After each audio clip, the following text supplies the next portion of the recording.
A couple of years ago, my husband and I dropped off our oldest child, Andrew, at college for the first time. We settled him into his dorm room. We went to Walmart and bought a mini fridge and rug. We hung posters above his bed. We attended the goodbye family lunch. And then, with high hopes and low hearts, we drove home. We didn't hear much from Andrew for the first couple of weeks, an occasional text asking, "How do you do laundry?" Or, "Can I have some more money?" And then one night, he actually called. His voice breaking, Andrew told me that a student in his dorm had just died. Then he told me the story. The student had been drinking alcohol with friends, and at around 9 p.m. on a Saturday night, he fell and hit his head. His friends watched over him to make sure he was okay. They did all the things that students have heard you do to keep friends safe. They strapped a backpack around his shoulders to prevent him from rolling onto his back, vomiting, and choking to death. They periodically checked to make sure he was still breathing. But what they didn't do for nearly 19 hours was call 911. And when they finally did make the call, it was too late. This story of college students failing to take action in the face of a serious emergency, from alcohol poisoning to sexual misconduct to fraternity hazing, is hardly unusual. But it's not only college students who fail to step up and help. In 1993, 2 older boys abducted a 2-year-old from a shopping mall in Liverpool, England. The 3 boys walked together for 2.5 miles, the toddler crying the entire time. Although they passed 38 different people, no one called the police. The older boys took the toddler to a secluded area beside a railroad track and proceeded to beat him to death. His body was found 2 days later. What did these 2 tragic stories have in common? In both cases, the numerous people who saw what was happening but failed to act. Why didn't they do anything? Well, in both cases, people clearly saw that something was happening, but they weren't sure exactly what was going on. Who here has ever seen a toddler crying in a shopping mall? It's hardly a situation that calls out emergency.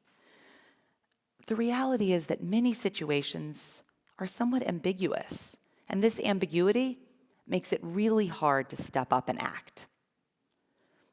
Throughout my career, first as a graduate student at Princeton University, and over the last 20 years as a professor at Amherst College, my research has examined the power of social norms, the unwritten rules that guide and shape our behavior.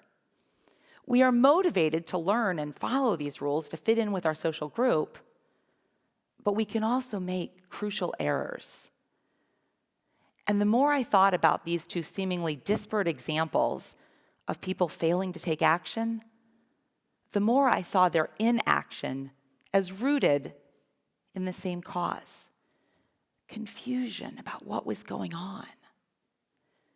Research in social psychology demonstrates that we are far more likely to step up and help in the case of a clear emergency than in an ambiguous situation. Here's a simple example. Researchers in one study compared rates of helping for people in 2 different conditions. In one condition, people heard a loud crash coming from a hall. People in the other condition heard a loud crash followed by groans of pain. "My ankle, my ankle." Guess which situation got faster helping? The one with the groans of pain, which tell us this is a real emergency. This finding helps explain why in many cases of serious emergencies, people absolutely do step up and help.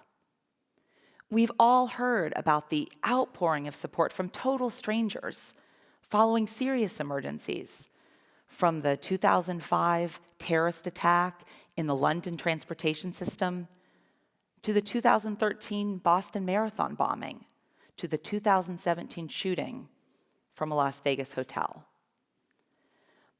But when bombs explode or shots are fired, there's no ambiguity. We immediately understand an emergency is occurring. And that makes it far easier for us to understand the need for help. It also dramatically reduces our fear of looking stupid or feeling embarrassed for overreacting.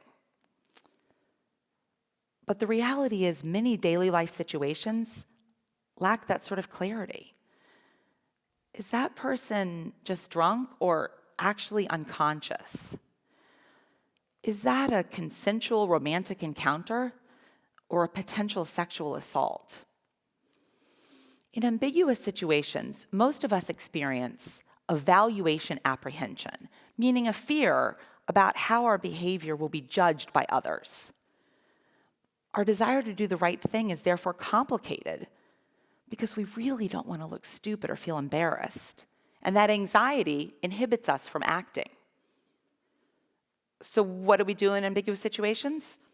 We look to what other people are doing, and we assume that we can use their behavior to guide our own response. But here's the problem. If everyone is looking to everyone else, and no one wants to look stupid or feel embarrassed for overreacting, no one may actually acknowledge what's really going on. In other words, inaction breeds inaction. In a classic demonstration of how looking to others' behavior can lead us astray, researchers brought in students to complete a survey in a small lab room. Some students completed the survey in the room alone, and others in the presence of two other students who were really accomplices of the experimenter and had been told, no matter what happens, don't react at all. Students began filling out the survey when all of a sudden, smoke starts pouring into the room. How do they respond?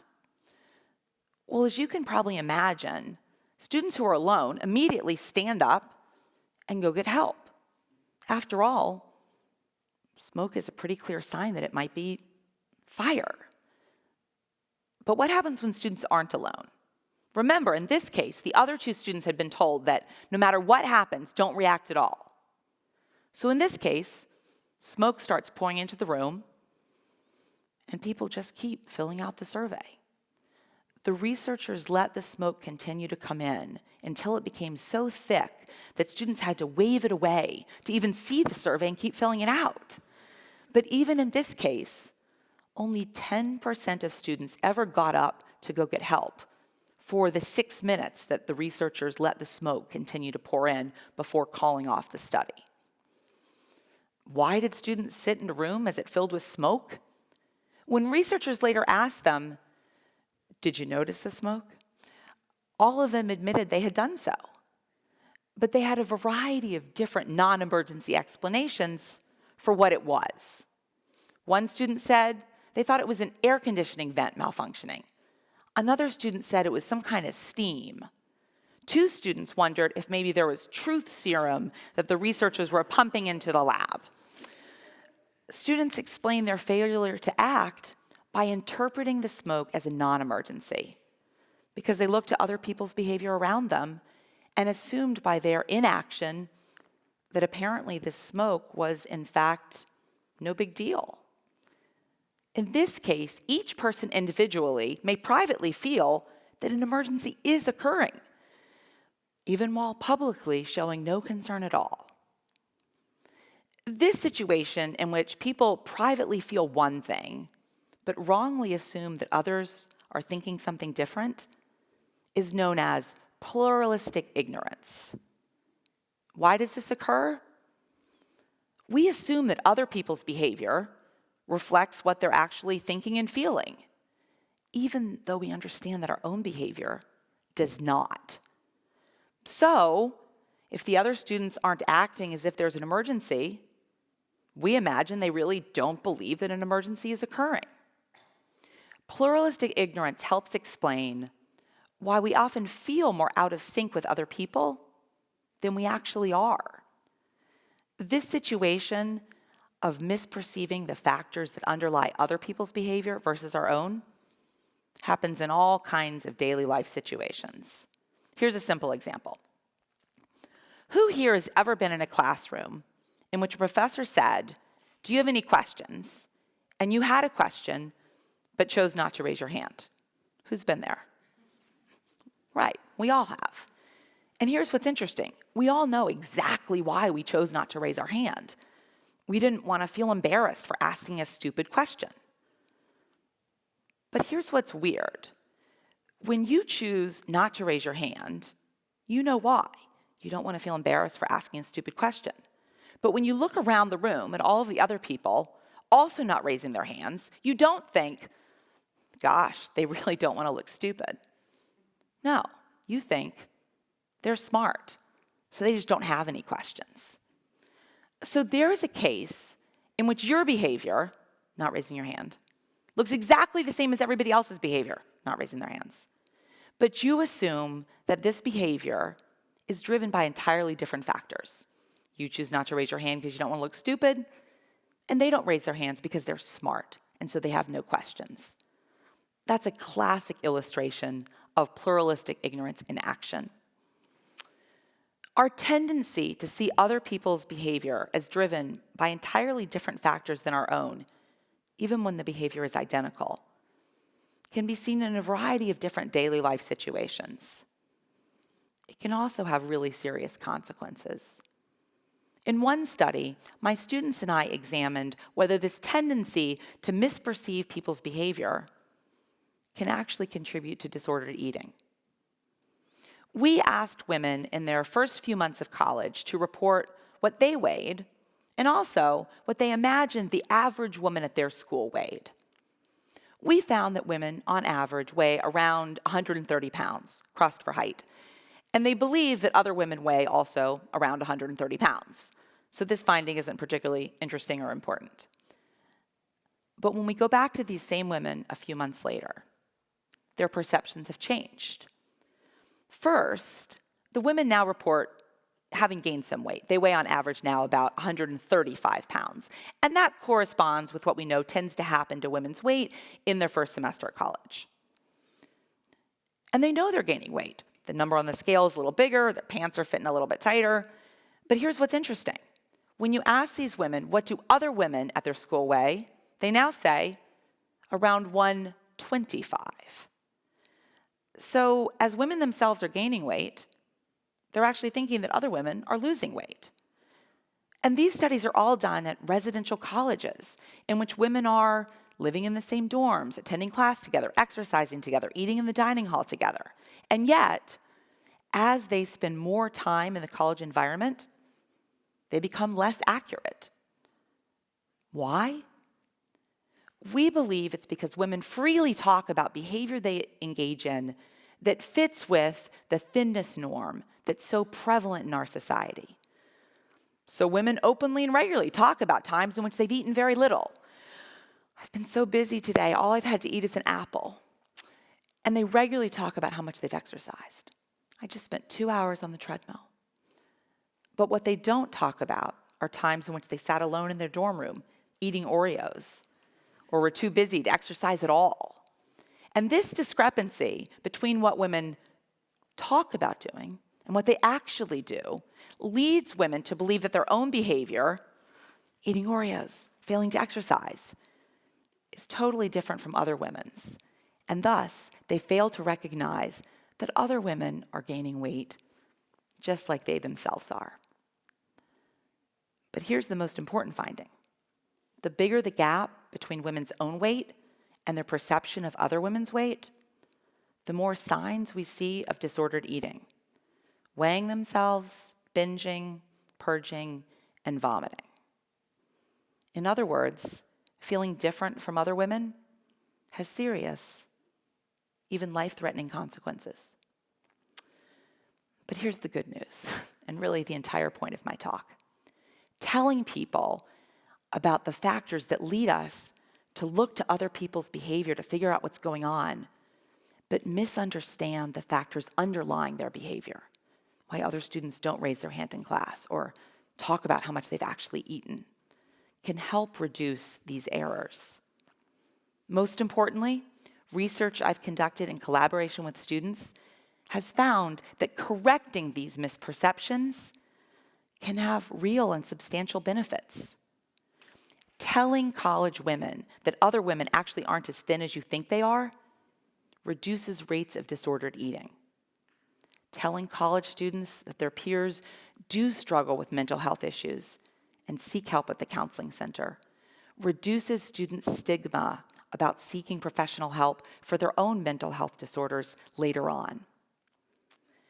This research provides clear evidence about how we can help people step up and do the right thing, even in ambiguous situations. So what do? Tell people about the very normal fear of being seen as overreacting.